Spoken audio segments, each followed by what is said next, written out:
Bismillahirrahmanirrahim. Welcome back to Physics with Umar Farooq and Toppers Academy. NMTCAT lecture number 5 है। 4 lectures में हमने सीख लिया है कि इनर्शिया किसे कहते हैं, न्यूटन लॉस किसे कहते हैं, एमसीक्यूज कैसे आते हैं, उस पर मोमेंटम क्या है, इम्पल्स क्या है और इस पे एमसीक्यूज कैसे आ सकते हैं। ठीक है, वो हमने सीख लिया है। अब लेक्चर नंबर 5 में हम पढ़ेंगे कोलिजन। कोलिजन क्या होता है, what is mean by collision. Definition लिखने की जरूरत नहीं है, जस्ट सुने कि when two or more than two bodies या two objects interacting with each other physically या नियर विद ईच अदर, एक दूसरे के साथ नज़दीक आ जाए या एक दूसरे के साथ इंटरेक्शन करे, इसको हम क्या कहते हैं, कोलिजन कहते हैं। देख, ये कोलिजन है between two or more than two bodies. ये 4 बॉडीज है, ठीक है, और ये एक दूसरे के साथ क्या करें, कोलिजन करते हैं। लेकिन ये फिजिकल इंटरेक्शन है, एक दूसरे के साथ मिलते हैं, इसको हम कोलिजन कहते हैं। ठीक है, अब यहाँ पे आ गए। अब ये फिजिकली इंटरेक्शन नहीं करते बल्कि इसके फील्ड इंटरेक्शन करते हैं। देखो, ये 2 मार्कर्स है, 2 मार्कर यहाँ पे हैं, ठीक है, लेकिन फिजिकली ये इंटरेक्शन नहीं कर सकते, इसको भी हम क्या कहते हैं, कोलिजन कहते हैं। क्लियर है ये बात। अब कोलिजन के टाइप्स है वो कौन कौन से हैं वो हम सीख लेंगे, अक्सर एमसीक्यूज में आ सकते हैं। ठीक है, एक तो आप लोगों ने पढ़ा है कि इलास्टिक कोलिजन और इनइलास्टिक कोलिजन, वो हम बाद में पढ़ेंगे। ठीक है, on the basis of physical contact, जिस तरह मैंने डिफिनीशन में कहा, on the basis of physical contact. On the basis of physical contact क्या होगा कि 2 या 2 से ज़्यादा ऑब्जेक्ट्स ये एक दूसरे के साथ इंटरेक्शन कर सकते हैं। ठीक है, तो फिजिकल कांटेक्ट में करते हैं, वो क्या होगा। नंबर 1 एक है डायरेक्ट कोलिजन, डायरेक्ट कोलिजन, और दूसरा है इनडायरेक्ट कोलिजन। ठीक है, डायरेक्ट कोलिजन में फिजिकली इंटरेक्शन होते हैं, फिजिकली कांटेक्ट होते हैं। ठीक है, एक दूसरे के साथ फिजिकल इंटरेक्शन, और यहां पे फिजिकल इंटरेक्शन नहीं होता। क्लियर है, जिस तरह मैंने बात की। इनडायरेक्ट कोलिजन को हम एक दूसरा कोलिजन भी कहते हैं, जिसको हम कहते हैं फील्ड टू फील्ड कोलिजन। इसको हम क्या कहते हैं, फील्ड टू फील्ड कोलिजन भी कहते हैं। क्लियर है, फील्ड टू फील्ड कोलिजन। अब फील्ड टू फील्ड कोलिजन क्या है, फॉर एग्जांपल देखो, सपोज करें ये 2 चार्जेस हैं, एक पॉजिटिव है और एक नेगेटिव चार्जेस है। ठीक है, एक दूसरे की तरफ नज़दीक आ रहे हैं। अब देखो, ये चार्जेस एक दूसरे के साथ यहाँ पे कोलिजन नहीं कर सकता, बल्कि इसके फील्ड कोलिजन करते हैं। इस किस्म कोलिजन को हम कौन सा कोलिजन कहते हैं, इनडायरेक्ट कोलिजन कहते हैं या फील्ड टू फील्ड कोलिजन कहते हैं। ठीक है, एमसीक्यूज आ सकता है इस पे कि द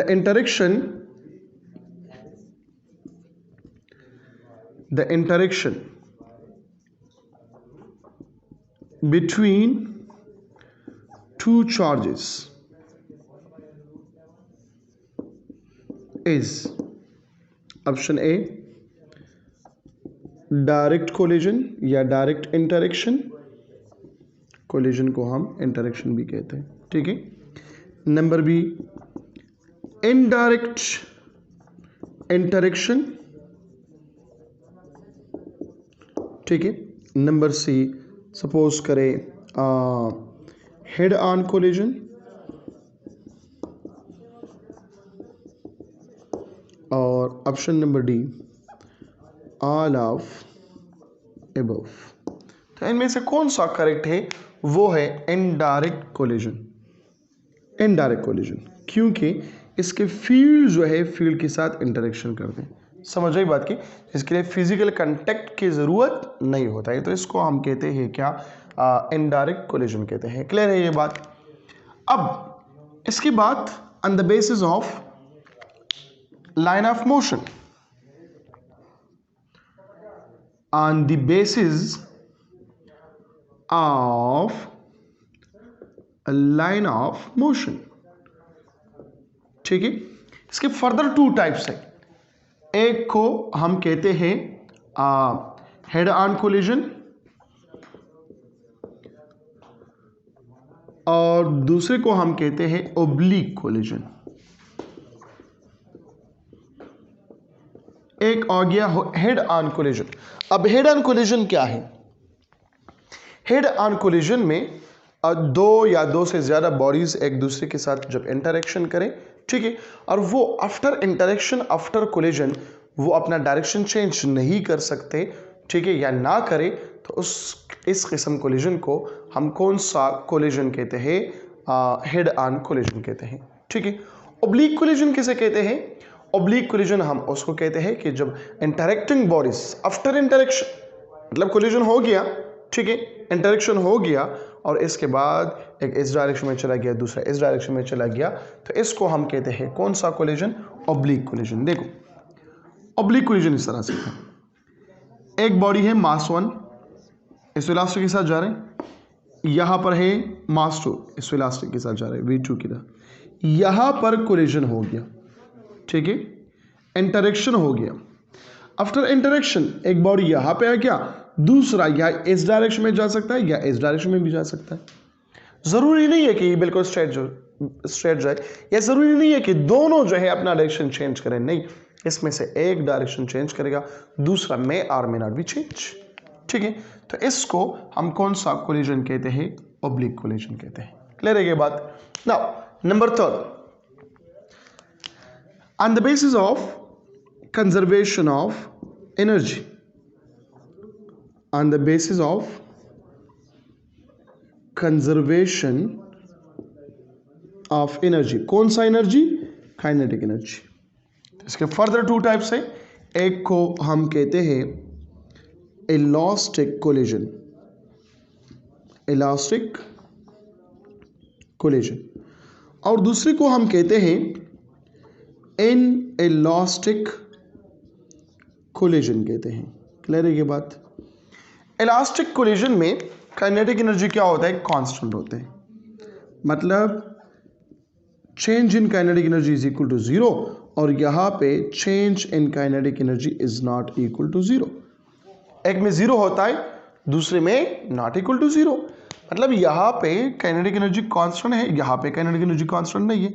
इलास्टिक कोलिजन का एग्जांपल्स क्या? एटॉमिक लेवल पे ये होता है, ठीक है, या आइडियल केस में भी आप लोग कंसिडर कर सकते हैं। सपोज करें दो एटम्स हैं, ठीक है, वो एक दूसरे के साथ इंटरेक्शन करते हैं, तो काइनेटिक एनर्जी इसका क्या होता है? रिमेन कांस्टेंट होता है। हीट एनर्जी में कन्वर्ट नहीं होता, साउंड एनर्जी में कन्वर्ट नहीं होता, फ्रैक्शन एनर्जी वगैरह में कन्वर्ट नहीं होता, ठीक है। लेकिन अगर ये दो बॉडीज है, ये इंटरेक्शन करते हैं, तो क्या होगा? ये साउंड प्रोड्यूस करता है, साउंड एनर्जी में कन्वर्ट होता है, ठीक है ना। तो यहाँ पे काइनेटिक एनर्जी क्या होता है? कांस्टेंट नहीं होता, लेकिन जो वो मॉलिक्यूल्स या एटम एक दूसरे के साथ इंटरेक्शन करते हैं, वो क्या होगा? वो इलास्टिक कोलिजन होगा। वो कहाँ पर देख सकते हैं आप लोग? बिल्कुल अभी रात के वक्त है, ठीक है, लाइट्स वगैरह ऑफ है, आप टॉर्च ऑन करें तो टॉर्च के बिल्कुल लाइट के सामने छोटे छोटे पार्टिकल्स इंटरेक्शन करते हैं, जिसको हम कहते हैं कार्पसल्स, ठीक है।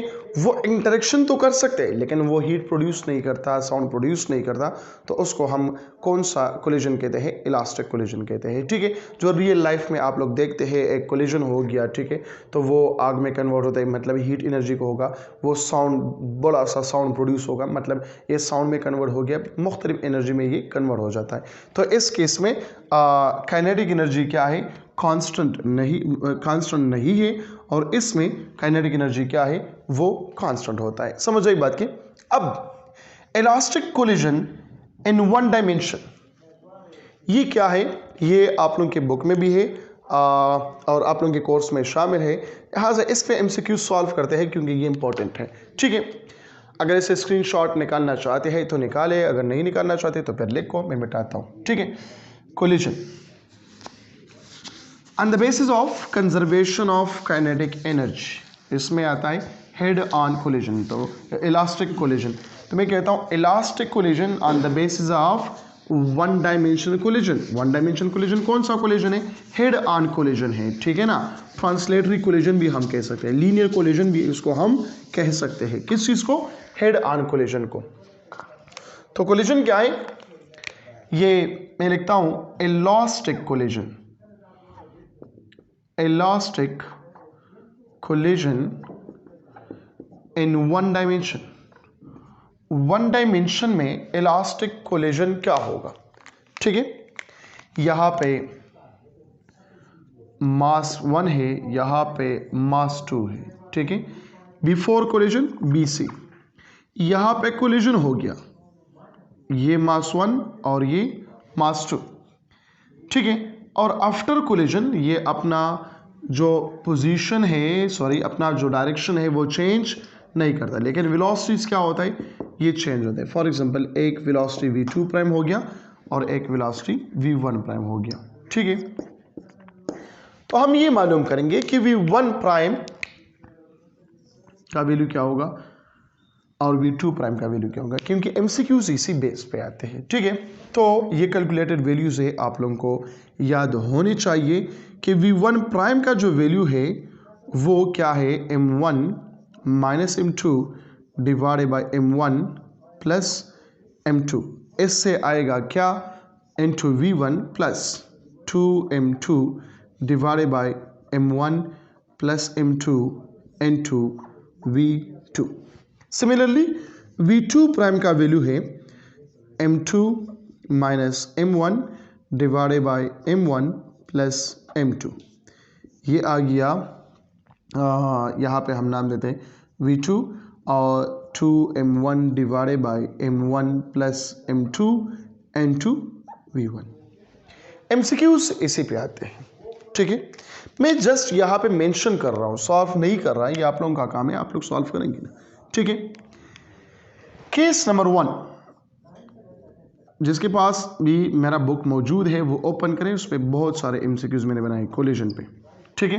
केस नंबर 1 कि when mass m1 is equal to mass m2, तो वेलोसिटी v1 प्राइम क्या होगा? ये सिंपल केसेस बता रहा हूँ, ठीक है ना। MCQs और भी आ सकते हैं इस पे।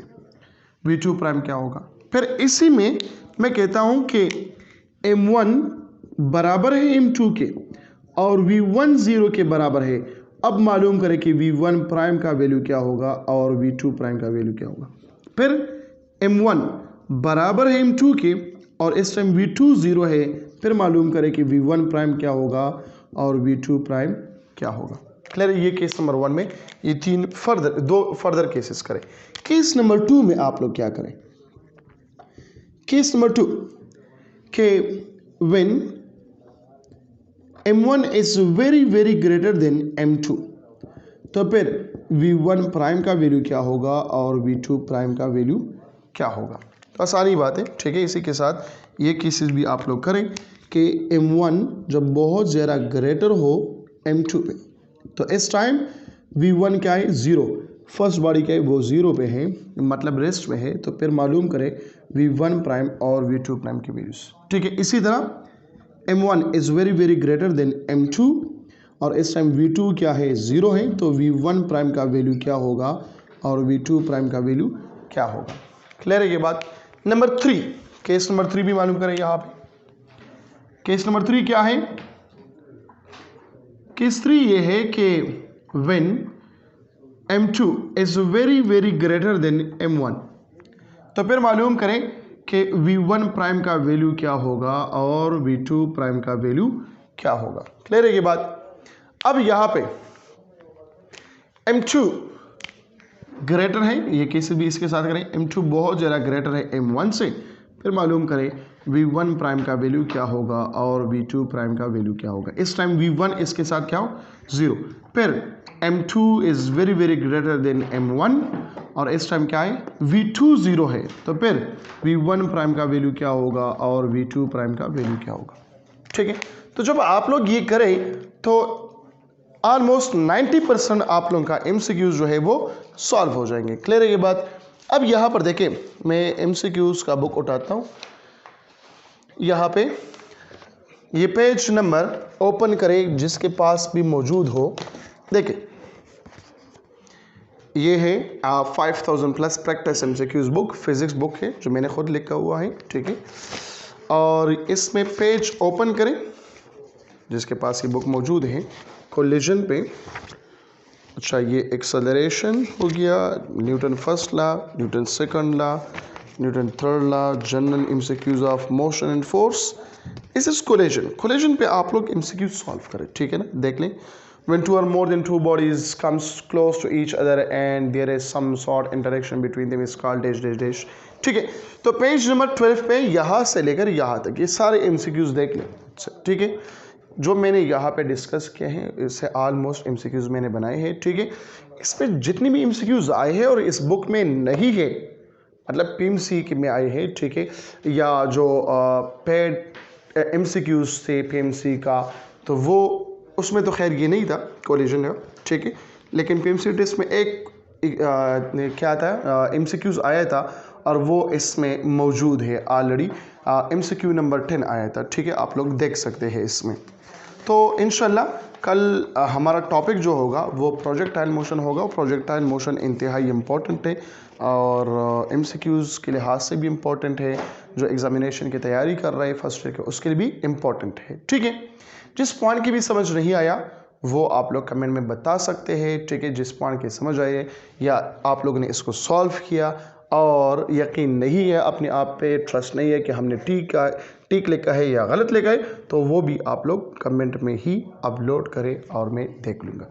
अपना बहुत सारा ख्याल रखिएगा। Thank you so much. अल्लाह हाफिज़।